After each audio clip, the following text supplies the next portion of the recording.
Milestone ট্র্যাজেডির শোককে শক্তিতে পরিণত করে নিরাপদ বাংলাদেশ গড়ে তুলতে হবে বলে মন্তব্য করেছেন জিয়াউর রহমান ফাউন্ডেশনের vice president doctor Zubaida Rahman.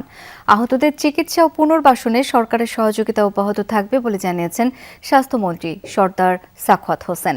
Milestone ট্র্যাজেডির প্রথম বার্ষিকীতে জাতীয় বার্ন ও প্লাস্টিক সার্জারি ইনস্টিটিউটে নিহতদের স্মরণে শ্রদ্ধাঞ্জলি ও স্মরণ সভায় এসব কথা বলেন তারা। যে শ্রেণীকক্ষে কিছুক্ষণ আগেও মুখর ছিল শিশুদের ছোটাছুটি, সেখানেই মুহূর্তের মধ্যে নেমে আসে মৃত্যু আর আগুনের বিভীষিকা।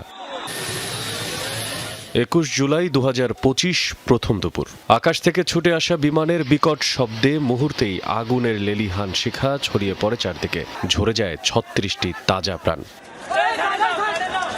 ১ বছর পর নিহতদের স্বজনরা এখনো খুঁজে ফেরেন প্রিয়জনকে, মনে করেন সাথে কাটানো শেষ মুহূর্ত। তাসনিয়ার ফ্রেন্ডরা যখন একসঙ্গে খেলা করত, ওকে যদি কেউ একটা আইসক্রিম খাওয়াতো, সেই আইসক্রিম কাঠিটাও বাসায় এনে নাম লিখে রেখে দিত। স্বজনদের দাবি, তদন্ত প্রতিবেদন প্রকাশ, দায়ীদের বিচার, নিহতদের কবর সংরক্ষণ এবং ক্ষতিগ্রস্ত পরিবারগুলোর পর্যাপ্ত ক্ষতিপূরণ নিশ্চিত করতে হবে। গত ইন্টারিম গভর্নমেন্ট অনেক কথার ফুলঝুরি দিয়ে আমাদেরকে আশ্বস্ত করার চেষ্টা করছে, অনেক কিছু বলছে, অনেক প্রতিশ্রুতি দিয়েছে, কিন্তু এই পর্যন্ত কোনো একটা প্রতিশ্রুতি তারা পালন করে না। মাইলস্টোন ট্র্যাজেডিতে নিহতদের স্মরণে মঙ্গলবার জাতীয় বার্ন ও প্লাস্টিক সার্জারি ইনস্টিটিউটে শ্রদ্ধাঞ্জলি ও স্মরণ সভা অনুষ্ঠিত হয়। অনুষ্ঠানে প্রধান অতিথি ছিলেন ডাক্তার জুবাইদা রহমান, ছিলেন দেশি বিদেশি চিকিৎসক, আহত শিক্ষার্থী, নিহতদের পরিবার এবং শিক্ষকেরা। ট্র্যাজেডির সেই সময়টিকে স্মরণ করেন দেশি বিদেশি চিকিৎসকরাও বলেন, এটি ছিল তাদের পেশাগত জীবনের অন্যতম কঠিন মানবিক challenge. Follow-on decisions were made. International teammates were included, including from China and India. I think the best effort was there.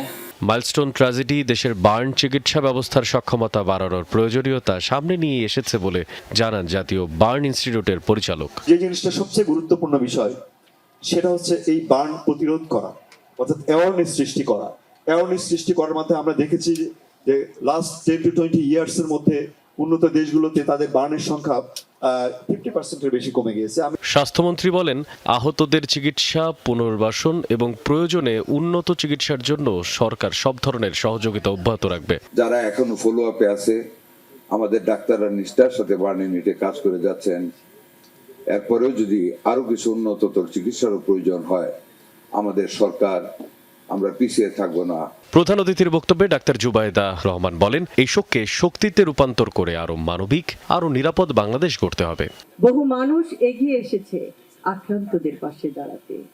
এই কষ্টের মধ্যেও যে সাহসিকতা, সহমর্মিতা ও আত্মত্যাগের নিদর্শন সারা বিশ্ব দেখেছে, তা ইতিহাসে বিরল। নিজের জীবনের ঊর্ধ্বে অন্যকে স্থান দিয়ে তাকে বাঁচাতে যাওয়ার মধ্যে যে অভাবনীয় আত্মত্যাগ বিশ্ববাসী সেদিন প্রত্যক্ষ করেছে, সকলের স্মৃতিতে রয়ে যাবে চির অম্লান হয়ে। ভিডিও বার্তায় চীনের উহানের থার্ড হাসপাতালের চিকিৎসক দলের প্রধান অধ্যাপক লিও গুয়া বলেন, এই মানবিক সহযোগিতা বাংলাদেশ চীন বন্ধুত্বকে আরো দৃঢ় করেছে। সিঙ্গাপুরের হাই কমিশনার মিশেল লি সহ বিভিন্ন দেশের প্রতিনিধিরা বলেন, ভবিষ্যতেও বাংলাদেশের স্বাস্থ্য খাত, বিশেষ করে বার্ন চিকিৎসার সহায়তা অব্যাহত রাখবে তারা।